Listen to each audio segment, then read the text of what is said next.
रहा सबको? अच्छा, आज का सेशन थोड़ा सा डिफरेंट था। मोस्टली होता ये है कि लोग यहाँ पे बहुत की भी अगर बात करें या वैसे EVS के स्टूडेंट्स होते हैं, अक्सर ऐसा होता है कि प्राइवेट लेवल पढ़ लेते हैं, होलसेल पढ़ लेते हैं, लेकिन मेन चीज़ जो फर्स्ट स्टेप है कीवर्ड, उसके बारे में उनका कंसेप्ट उतना क्लियर नहीं होता जितना होना चाहिए। ठीक है, मतलब उनको पता होता है कि कीवर्ड है, लेकिन ये नहीं पता होता कि कीवर्ड होता क्या है असल। जूम को ठीक है, तो कीवर्ड की मेनली अगर एग्जांपल लेनी है कि कीवर्ड होता क्या है, तो कीवर्ड आप ये समझ लें कि जो कस्टमर की सर्च क्यूरी है ना, अगर वो आपकी लिस्टिंग में आ गई है तो वो कीवर्ड बन गया। ठीक है, अब हम एग्जांपल लेते हैं एक प्रोडक्ट की, जो नॉर्मली हम लोग लेते हैं आइसक्रीम स्कूप की एग्जांपल ले लेते हैं। अब आइसक्रीम स्कूप आपका प्रोडक्ट है। अब अगर कस्टमर की एग्जांपल ले तो कस्टमर ने आके सर्च क्यूरी देनी है अपनी, उसने कोई पिक्चर नहीं अपलोड करनी। ठीक है, तो जब उसने सर्च क्यूरी देनी है तो उस सर्च क्यूरी का आपकी लिस्टिंग में होना मौजूद है। जब वो सर्च क्यूरी आपकी लिस्टिंग में होगी तो उससे होगा क्या, उससे होगा ये कि जब वो सर्च क्यूरी आपकी लिस्टिंग में आएगी तो वो इंडेक्स होगी, और इंडेक्स होने के बाद जब दोनों चीज़ें मैच करेंगी तो आपकी लिस्टिंग उस कस्टमर को शो होगी। ठीक है, ऐसे ही होता है ना। आप लोग जैसे दराज से भी जो लोग शॉपिंग करते हैं, अब सपोज आपने दराज से कुछ बाय करना है, आपने बाय करना है वहाँ से, हम लोग स्ट्रेनर की एग्जांपल ले लेते हैं, आपने कोई स्ट्रेनर बाय करना है, आप दराज पे जाके लिखेंगे स्ट्रेनर, उसके बाद आपके पास स्ट्रेनर से रिलेटिव जितने भी प्रोडक्ट्स हैं वो शो होना शुरू हो जाएंगे। वो किस बेसिस पे शो होना शुरू होंगे कि आपकी जो सर्च क्यूरी थी वो उस स्ट्रेनर वाली लिस्टिंग्स में जो कीवर्ड यूज हुआ था उससे मैच हुई, तो वो लिस्टिंग्स आपको शो होना शुरू होंगी। ठीक है, अब लिस्टिंग में नॉर्मली लोग ये समझते हैं कि सिर्फ कंटेंट अट्रैक्टिव लिखने से जो है ना आपकी सेल्स आनी शुरू हो जाएंगी। ठीक है, नो डाउट कंटेंट अट्रैक्टिव लिखने से या कंटेंट अच्छा लिखने से सेल्स आती हैं, लेकिन मेन चीज़ जो कंटेंट तक पहुंचना है आपने, जो आपकी क्लिक थ्रू रेट होता है, CTR जिसको हम लोग कहते हैं, क्लिक थ्रू रेट तब तक आपका नहीं होगा जब तक आपकी लिस्टिंग में कीवर्ड्स नहीं इंक्लूडेड होंगे। जब आप अपनी लिस्टिंग में कीवर्ड्स इंक्लूड कर लेंगे तो उससे क्या होगा कि आपकी लिस्टिंग जो है वो डिफरेंट कीवर्ड्स पे शो होना शुरू हो जाएगी। जब जितने ज़्यादा कीवर्ड्स पे शो होगी उतना ही क्लिक थ्रू रेट होने के चांसेस हैं। जितने ज़्यादा कीवर्ड्स पे शो हो रहा होगा उतने ही ज़्यादा कस्टमर्स आ रहे होंगे, जितने ज़्यादा कस्टमर्स आ रहे होंगे उतने ही ज़्यादा लोग आपकी लिस्टिंग को क्लिक कर रहे होंगे। ठीक है, और क्लिक करने के बाद ऑब्वियसली फिर आप जो मोस्टली हम लोग जो मेनली टारगेट करते हैं वो हम लोग कन्वर्जन को टारगेट कर रहे होते हैं कि क्लिक तो आ रहा है, क्लिक के बाद कन्वर्जन हो रही है नहीं। ठीक है, तो कन्वर्जन किस चीज़ से बेहतर होगी, लिस्टिंग को अट्रैक्टिव बनाने से, और हमारा जो CTR है, जो हमारा क्लिक थ्रू रेट है, वो किस चीज़ से बेहतर होगा, कीवर्ड्स इंक्लूड करने से। क्लियर है ये चीज़। अब एक और चीज़ लोगों को ये समझ नहीं आता, अब लोग कीवर्ड्स इंक्लूड कर देते हैं। अब आपको पता है कि हमारे पास मैच टाइप्स की बहुत सारी टाइप्स हैं, हमारे पास ब्रॉड है, हमारे पास फ्रेज है, हमारे पास एग्जैक्ट है। ठीक है, अब होता ये है कि लोग अपनी लिस्टिंग में जो है ना कीवर्ड्स इंक्लूड कर देते हैं, लेकिन उसके बाद वो ये एक्सपेक्ट करते हैं कि शायद इन सभी कीवर्ड्स पे हमारा प्रोडक्ट शो हो रहा होगा, लेकिन ऐसा नहीं होता। अब ये चीज़ किस तरीके से वर्क करती है, ये चीज़ इस तरीके से वर्क करती है कि सपोज आपने कोई कीवर्ड इंक्लूड कर दिया अपनी लिस्टिंग में, अब तब तक आपकी लिस्टिंग शो नहीं होगी जब तक वो कीवर्ड आपका इंडेक्स नहीं होगा। अब जो इंडेक्सेशन का प्रोसेस है ना, इंडेक्सेशन के प्रोसेस को आपने समझना है, होता क्या है इंडेक्सेशन। इंडेक्सेशन हम लोग इसको कहते हैं कि आपने कोई कीवर्ड अपनी लिस्टिंग में इंक्लूड किया और अमेज़ॉन के एल्गोरिथम ने उसको ये समझने के एक्सेप्ट कर लिया, उसने ये कहा कि ये कीवर्ड जो है आपकी लिस्टिंग के अकॉर्डिंगली या आपकी लिस्टिंग के रिलेटिव है, तो वो कीवर्ड फिर इंडेक्स हो जाता है। और जब तक कोई कीवर्ड इंडेक्स नहीं होता ना, तब तक उस कीवर्ड को इंक्लूड करने का कोई फायदा ही नहीं है। ठीक है, तो इंडेक्सिंग चेक करने के लिए जो टूल हम लोग यूज़ कर रहे होते हैं वो हम लोग इंडेक्स चेकर यूज़ कर रहे होते हैं हीलियम 10 का। अब इससे हम लोग करते क्या है, हम करते ये हैं कि हम हीलियम 10 से ये पता चल जाता है हमें कि अगर कोई कीवर्ड हमने अपनी लिस्टिंग में यूज़ किया हुआ है तो वो इंडेक्स हुआ है या नहीं हुआ हुआ। अगर तो नहीं हुआ हुआ तो हम लोग क्या करते हैं, उसमें थोड़े से एडिशंस करते हैं, उसका जो पैटर्न था उसको चेंज करके देखते हैं। ठीक है, हम ये देखते हैं कि अगर नहीं हुआ तो क्यों नहीं हुआ, क्या रीज़न था उसका पीछे। क्लियर है। और अगर इन केस हमने देखा और हमने कहा कि ये पैटर्न जो हमने यूज़ किया हुआ था ये तो बिल्कुल ठीक है, जो हमारे कंपटीटर्स थे उन्होंने भी इसी पैटर्न में लिखा हुआ था लेकिन फिर भी उनका इंडेक्स हो गया, तो उस सिनेरियो में आप लोग ये देखते हैं कि आपकी लिस्टिंग को लॉन्च हुए थे कितना टाइम हुआ है। क्योंकि मेनली जो इंडेक्सिंग का प्रोसीजर होता है, पूरा का पूरा जो प्रोसेस होता है, उसको मैक्सिमम 20 डेज लगते हैं। ठीक है, मैक्सिमम 20 डेज के पीरियड में अमेज़ॉन आपकी लिस्टिंग के जितने भी कीवर्ड्स होते हैं जो इंडेक्स होने होते हैं उनको इंडेक्स कर देता है, उनको एक्सेप्ट कर लेता है, ठीक है। तो अगर 20 डेज हो गए हैं और फिर भी इंडेक्स नहीं हुए तो फिर आप चेंजेस कर रहे हो। क्लियर हो गया इंडेक्सिंग का प्रोसीजर सबको, इंडेक्सिंग किस तरीके से होती है। अब हमारे पास ये टूल यूज होता है इंडेक्सिंग में जिसको हम लोग कहते हैं इंडेक्स चेकर। इंडेक्स चेकर आप लोगों को दिखाता हूं, ठीक है। इंडेक्स चेकर हमारे पास किस टाइप का टूल होता है। अब इसको हम लोग यूज किस तरीके से कर रहे होते हैं, हम ये करते हैं कि इधर से अपनी मार्केट सेलेक्ट करते हैं, मार्केट सेलेक्ट करने के बाद डायरेक्ट हम लोग अपना ASIN नंबर पुट करेंगे, ठीक है, जो ASIN होता है हमारा। उसके बाद सेलर आईडी पुट करें तो ठीक है, अगर नहीं कर रहे तो भी कोई इशू नहीं है, ऑप्शनल होती है। अभी सेलर आईडी कैसे लेते हैं ये भी मैं बताता हूँ आपको, ठीक है। वैसे हम लोग क्या करेंगे, मार्केट सेलेक्ट की, ASIN नंबर दिया और उसके बाद यहाँ से अपने कीवर्ड्स देके जिन जिन कीवर्ड्स का हमने चेक करना है इंडेक्स, वो कीवर्ड यहाँ से देके यही दो सेम फिल्टर्स लगाइएगा, रिमूव डुप्लीकेट्स और मेंटेन फ्रेजेस का। और इसमें भी अगर आपने कीवर्ड्स देने तो आप किस तरीके से लिखेंगे। अब सपोज हम लोग आइसक्रीम स्कूप की एग्जांपल ले लेते हैं, तो आप ऐसे करेंगे, आप आइसक्रीम स्कूप लिखेंगे, उसके बाद नेक्स्ट लाइन में आएंगे और वहाँ पे डिफरेंट कीवर्ड लिखेंगे उसका। सपोज आइसक्रीम स्कूपर, या अगर आपने ब्लू आइसक्रीम स्कूप चेक करना है तो वो थर्ड लाइन में आके आप ब्लू आइसक्रीम स्कूप लिखेंगे, ठीक है। उसके बाद जब आप यहाँ से चेक कीवर्ड्स कर लेंगे तो यहाँ से फिर ये आपने जो कीवर्ड्स इंक्लूड किए हैं उनको प्रोसेस करते हुए वो बता देगा कि ये हमारे पास इंडेक्सेस के टाइप होते हैं। यहाँ पे आपका कीवर्ड आ जाएगा और वो ये बताएगा कि ये कीवर्ड इंडेक्स हुआ या नहीं हुआ किस लिस्टिंग में जो ASIN हमने दी है।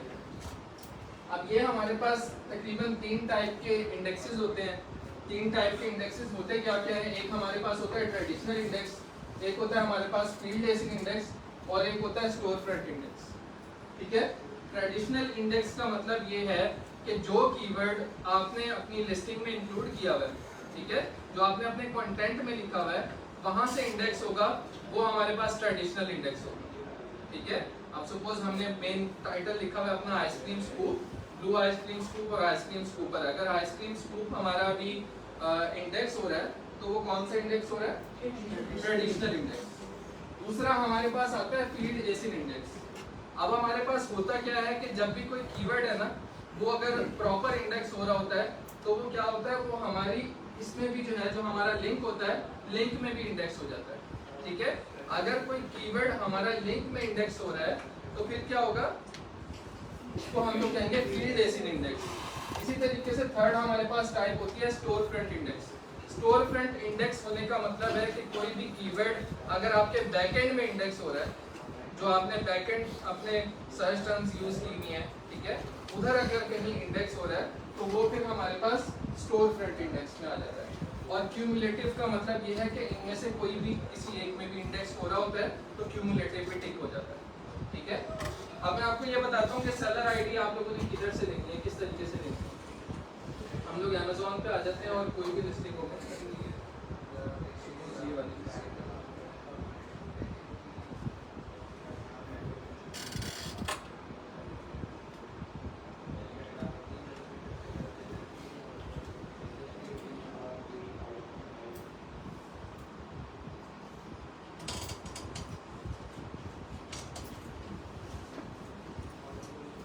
आप लोगों ने किया क्या है, आप किसी भी लिस्टिंग पे आए जिसकी आपने सेलर आईडी लेनी है, उसके बाद जो सेलर था, ठीक है, वो बाय बॉक्स में जहाँ पे सेलर शो होते हैं वहीं पे जो सेलर था उस सेलर पे क्लिक किया।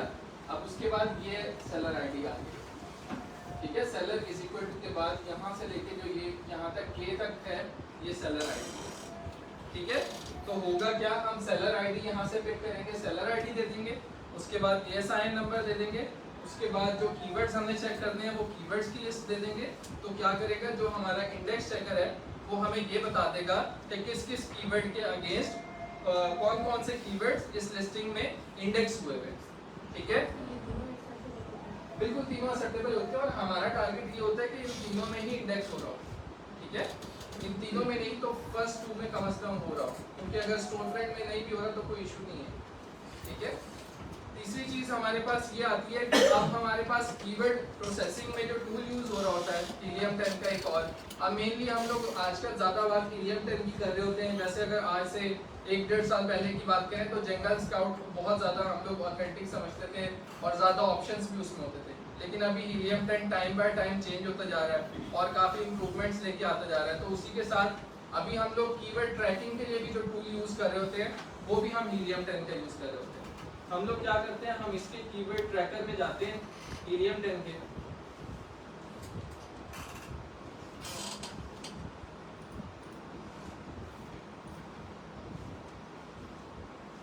ठीक है, ये दो टूल्स होते हैं वैसे हमारे पास, एक कीवर्ड ट्रैकर होता है, एक मार्केट ट्रैकर होता है। मार्केट ट्रैकर का ऑप्शन भी होता है हमारे पास, उससे हम ये देख सकते हैं कि हम लोग मार्केट बताते हैं, उसके बाद अपने कंपटीटर्स बताते हैं। ठीक है, कंपटीटर्स के बाद कोई से 4 या 5 कीवर्ड्स बताते हैं और ये देख लेते हैं कि इस मार्केट में इन 4-5 कीवर्ड्स पे कौन कौन से कंपटीटर्स की क्या क्या परफॉर्मेंस है। ठीक है, उससे भी हमें मार्केट का काफ़ी हद तक पता चल जाता है जब हम प्राइवेट लेबल लॉन्च करते हैं। ठीक है, उसके बाद हम लोग आ जाते हैं कीवर्ड ट्रैकर के ऊपर। अब कीवर्ड ट्रैकर की अगर हम लोग बात करें, यहाँ से ऐड न्यू प्रोडक्ट पे आते हैं। यहाँ पे हम लोगों ने क्या करना होता है, अपनी प्रोडक्ट का URL या ASIN नंबर दे रहे होते हैं हम लोग। ठीक है, ASIN नंबर या फिर URL और उसके बाद यहाँ पे हम लोग कीवर्ड के फ्रेजेस लिखे होते हैं, 1 फ्रेज पर लाइन।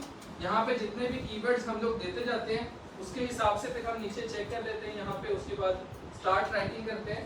उससे होता क्या है कि जितने भी कीवर्ड्स है ना हमारे पास, हम लोग वापस इधर आते हैं। अब हम इसकी एग्जांपल लेते हैं इसकी। अब सपोज ये लिस्टिंग थी और उसने कहा कि इस पे कीवर्ड्स जरा चेक करके बताओ कि किस तरीके से कीवर्ड्स बिहेव कर रहे हैं। अब उसने कीवर्ड कौन सा दिया, आइस रोलर। अब इसमें हो क्या रहा है कि यहाँ से उसने हमें सर्च वॉल्यूम बता दिया, उसके बाद कंपीटिंग प्रोडक्ट्स बता दिया, उसके बाद उसने क्या बताया कि ऑर्गेनिकली कौन सी पोजीशन पे है, 17। ठीक है, तो जो एसिन हमने दिया हुआ है वो ऑर्गेनिकली इस कीवर्ड के अगेंस्ट 17th पोजीशन पे है। ठीक है, और अगर स्पॉन्सर्ड की बात करें तो ये ग्रेटर देन 96 है, इसका मतलब इस पे स्पॉन्सर्ड ऐड नहीं चल रहा। ठीक है, तो हम लोग क्या करते हैं, जब हम लोग अपनी लिस्टिंग हम करते हैं, जब हमने प्राइवेट लेबल लॉन्च करना है तो उसके बाद हमने नज़र भी तो रखनी है ना डाटा पे। तो डाटा पे नज़र रखने के लिए हम लोग क्या करते हैं कि हम लोग अपने एसिन को यहाँ पे पुट करते हैं और उसके बाद कीवर्ड ट्रैकिंग के थ्रू कीवर्ड्स को ट्रैक कर लेते हैं। कीवर्ड्स को ट्रैक करते हैं और ये देखते हैं कि हमारी लिस्टिंग में दिन ब दिन क्या क्या इंप्रूवमेंट्स आती जा रही है। क्लियर है ये चीज़ सबको कि कीवर्ड ट्रैकर किस लिए यूज़ कर रहे होते हैं हम लोग, समझ आइए। ठीक है, बाकी जी प्लीज। सर इंडेक्सेशन बेसिकली होता क्या है और जो हमारा कीवर्ड होता है उसको इंडेक्स करवाना ज़रूरी क्यों है? ज़रूरी क्यों है, देखिए अब हमारे पास ना 3 लेवल्स हैं। एक हमारे पास लेवल है क्यूरी, कस्टमर क्यूरी। दूसरा लेवल हमारे पास हो गया कीवर्ड। तीसरा लेवल हो गया हमारे पास इंडेक्स्ड कीवर्ड। ठीक है, तो होगा क्या, होगा ये कि जब हम लोगों ने, अब कोई कस्टमर की क्यूरी है ना, कस्टमर क्या करेगा, आके अपनी क्यूरी देगा। ठीक है, क्यूरी देने के बाद क्या होगा, जब हमारा कीवर्ड से वो क्यूरी मैच करती होगी तो हमारी लिस्टिंग उसको शो होगी। ठीक है, तीसरा लेवल क्या है, इंडेक्स्ड कीवर्ड। अगर हमने अपनी लिस्टिंग उस कीवर्ड के अगेंस्ट शो करवानी है ना तो उसके लिए उस कीवर्ड का इंडेक्स होना बहुत जरूरी है। ठीक है, अब ये तीनों चीजें अगर मैच करेंगी ना तभी हमारी लिस्टिंग शो होगी उसको। अब वो कीवर्ड जो Amazon एक्सेप्ट कर लेगा वो इंडेक्स्ड कीवर्ड होता है, सिंपल। ठीक है, और इंडेक्सेशन का मतलब ही यही है कि जो कीवर्ड है उसको Amazon का एल्गोरिथम एक्सेप्ट कर रहा है। ठीक है, जब वो उसको एक्सेप्ट कर रहा है तो इसका मतलब क्या है कि वो कीवर्ड आपकी लिस्टिंग के रिलेटिव है। ठीक है, आपके लिस्टिंग के रिलेटिव है, इसका मतलब क्या, आपके लिस्टिंग के रेलेवेंट है। जब रेलेवेंट है तो फिर इंडेक्स होगा, और जब इंडेक्स होगा तभी उस कस्टमर क्यूरी के अगेंस्ट आपके कीवर्ड जो है वो मैच करेगा और आपकी लिस्टिंग उसको शो होगी। क्लियर है ये चीज? और किसी का कोई क्वेश्चन? सर ये अगर कोई हम कीवर्ड हंट करते हैं, जी वो क्राइटेरिया पे पूरा है और वो इंडेक्स नहीं होता, तो आपने कोई कीवर्ड ऐड किया है?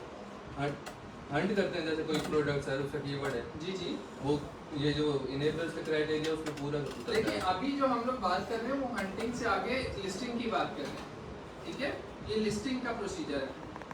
ठीक है, हंटिंग पीछे रह गई। अभी जो हम लोग बात कर रहे हैं उसका मकसद ये है कि हमने ये चेक करना है कि जो हमने लिस्टिंग का कंटेंट लिखा है ना, ठीक है, वो क्या हमने इस हिसाब से लिखा है कि हमारी लिस्टिंग जो है वो कस्टमर की क्यूरी के अगेंस्ट शो होगी, ठीक है। अगर नहीं लिखा तो फिर हम उसमें चेंजेस ले आते हैं वो वाले। नहीं सर, क्वेश्चन पूछने का मकसद मेरा ख्याल है ये था कि जो कीवर्ड हम यहाँ पे डाल रहे हैं वो हंटिंग होना जरूरी तो नहीं है ना, बस कोई भी कीवर्ड हो सकता है जिसकी हम लिस्टिंग कर रहे हैं। सर वो ऐसे वो कहना चाह रहे हैं दो प्रोडक्ट वो कह रहे हैं कि जो हंट किया हुआ है उसके बाद सर कहना चाह रहे हैं कि जो लिस्टिंग होगी वो ऐसे होगी। हंटिंग पे बना सकते हैं या किसी को नहीं ऐसे नहीं, देखिए ना प्रोसीजर हमारे पास यही होता है ना, हंटिंग करनी है, फिर सोर्सिंग करनी है, फिर कंप्यूटर एनालिसिस करना है, उसके बाद हमने लिस्टिंग करनी है। कीवर्ड हंटिंग वाली ठीक है। यानी कि जब हम लिस्टिंग करते हैं तो उसमें बहुत सी कीवर्ड्स हम यूज करते हैं, उसमें ये कीवर्ड बिल्कुल, लिस्टिंग में होता ये है कि हम लोग 400-500 जितने भी हमारे मेन कीवर्ड के रेलेवेंट कीवर्ड्स होते हैं वो सब अपनी लिस्टिंग में इंक्लूड करें। हमारे पास लिस्टिंग में जो हम लोग कंटेंट लिखते हैं वो ये समझ लें कि तकरीबन 2500 बुलेट पॉइंट्स हैं और 2000 डिस्क्रिप्शन हैं, तो तकरीबन 4500 कैरेक्टर्स विद स्पेसेस की हम लोग पूरी डिस्क्रिप्शन और बुलेट पॉइंट्स लिखते होते हैं विद स्पेसेस, ठीक है। तो ये हमारे पास जो इतना सारा हमारे पास वॉल्यूम होता है जो 4500 का, वो हम लोग पूरा किस तरीके से करते हैं, इन कीवर्ड्स को इंक्लूड करके और वो डिस्क्रिप्शन को इजी वे में लिखते हैं, ठीक है। अब दूसरी बात, कीवर्ड साइंस से रिलेटेड एक चीज आपने समझनी है। अब लोग ये समझते हैं कि अगर कीवर्ड है ना तो कीवर्ड ही सब कुछ है, ठीक है, कीवर्ड सब कुछ है, लेकिन और जो चीज जो ज्यादा मैटर करती है, जो मैंने देखी है प्राइवेट लेबल लॉन्चेस में, वो आपकी लिस्टिंग ट्रांसपेरेंसी भी है, ठीक है। अक्सर ऐसे होता है कि लोगों ने सिर्फ कीवर्ड्स इंक्लूड किए होते हैं। आप बेशक 400-500 के आप 1000 कीवर्ड्स भी भर सकते हैं, ठीक है, लेकिन 1000 कीवर्ड्स भरने से होगा क्या कि आपने जो कंटेंट लिखा है वो आपके कस्टमर को समझ ही नहीं आएगा कि इसने लिखा हुआ क्या है, क्योंकि उसमें तो सारे ये समझ लेंगे कीवर्ड्स ही कीवर्ड है। अगर हम लोग एग्जांपल लें, हम कोई ऐसा कंटेंट लिख लेते हैं कि ice cream scooper, blue ice cream scoop, red ice cream scoop लिखे, या फिर आइसक्रीम स्कूप विद ट्रिगर, ठीक है, हमने सारे कीवर्ड्स लिख लिए। तो अगर मैं कस्टमर हूँ और मैं ऐसी लिस्टिंग पे आ रहा हूँ तो मेरे लिहाज से या तो सेलर इमेज हो रहा है, ठीक है, या फिर उसको पता ही नहीं है कि कंटेंट लिखना किस तरीके से। क्लियर है ये चीज? तो इसीलिए हम लोग कीवर्ड्स तो यूज कर रहे होते हैं, हमने अपने कंटेंट को मशीन फ्रेंडली तो बनाना ही बनाना है, अमेज़न फ्रेंडली तो बनाना ही बनाना है, लेकिन साथ साथ ह्यूमन फ्रेंडली भी बनाना है, ठीक है। अगर ह्यूमन फ्रेंडली नहीं होगा तो क्या होगा, आपकी लिस्टिंग में ट्रांसपेरेंसी नहीं होगी। ट्रांसपेरेंसी नहीं होगी तो फिर क्या होगा कि अमेज़न अपने कस्टमर को जो रेफर कर रहा होता है, आपके जो हनीमून पीरियड होता है उसमें होता ही है ना कि जब आपके कीवर्ड्स इंडेक्स हो रहे होते हैं तो आपके उन कीवर्ड्स के अगेंस्ट अमेज़न आपको शो करवा रहा होता है अपने कस्टमर्स को कि मैं देखता हूँ मेरे कस्टमर्स का क्या रिस्पॉन्स है इसके अगेंस्ट, ठीक है। तो जब वो आप ये एग्जांपल ले लें कि आपकी लिस्टिंग ट्रांसपेरेंट ही नहीं है, आपकी लिस्टिंग कंफ्यूजिंग है, तो उस सिनेरियो में क्या हो रहा होगा, आपकी लिस्टिंग पे कस्टमर आएगा, ठीक है, उसके बाद वो कंफ्यूज होकर कहीं बीच से चला जाएगा और अमेज़न देखेगा कि ये बार बार मेरा कस्टमर इसी कहीं जगह से जो है वो वापस जा रहा है, तो मैं देखता हूँ रीजन क्या है। तो वो क्या करेगा, हमारी लिस्टिंग को जो है वो स्कैन करेगा, वो देखेगा कि कहीं ये ट्रांसपेरेंट है या नहीं है। अगर तो ट्रांसपेरेंट नहीं है तो फिर वो आपको डिराइव कर देगा, क्योंकि उसने अपना कस्टमर खराब नहीं करना, ठीक है। ट्रांसपेरेंट करने के लिए आपकी लिस्टिंग एक्सप्लेनिंग होनी चाहिए, ठीक है, आपकी लिस्टिंग ह्यूमन फ्रेंडली होनी चाहिए। ह्यूमन फ्रेंडली का मतलब अगर कोई इंसान आ रहा है तो उसको पता होना चाहिए कि वो क्या खरीद रहा है, ठीक है, डिटेल होनी चाहिए उस कीवर्ड बिल्कुल इन डिटेल और कंफ्यूजिंग ना हो, मेनली कंफ्यूजिंग ना हो, क्योंकि अक्सर कीवर्ड्स इंक्लूड करते हैं तो आप लोग रेलेवेंट छोड़ के इररेलेवेंट भी इंक्लूड कर देते हैं। लेकिन अगर हम लिस्टिंग पॉलिसी की बात करें, अमेज़न के लिस्टिंग स्टैंडर्ड्स की बात करें, तो उसमें तो ये चीज़ अलाउड ही नहीं है कि आप इररेलेवेंट कीवर्ड्स यूज करें। तो अगर आप इररेलेवेंट यूज कर रहे होंगे तो उससे भी आपकी लिस्टिंग डीएक्टिवेट हो सकती है, ठीक है। तो ये कुछ चीज़ें होती हैं जिनका ख्याल हमें रखना पड़ता है। बाकी किसी का कोई क्वेश्चन कीवर्ड से related? Sir Amazon listing violation के बेसिस के ऊपर अकाउंट सस्पेंड कर सकते हैं? नहीं सर, अकाउंट सस्पेंड नहीं होता लिस्टिंग वायलेशन, सिर्फ डी रैंक करता है और उसको शो नहीं जी। करता। लिस्टिंग वायलेशन अगर आप लोग करते हैं तो आपकी लिस्टिंग सप्रेस हो जाती है, ठीक है, आपकी लिस्टिंग शो नहीं होती। फिर अमेज़न आपको ऑप्शंस देता है कि या तो इसको करेक्ट करें या फिर इस लिस्टिंग को डीएक्टिवेट या डिलीट करें, ठीक है। क्लियर है सबके? और कोई क्वेश्चन? Thank you.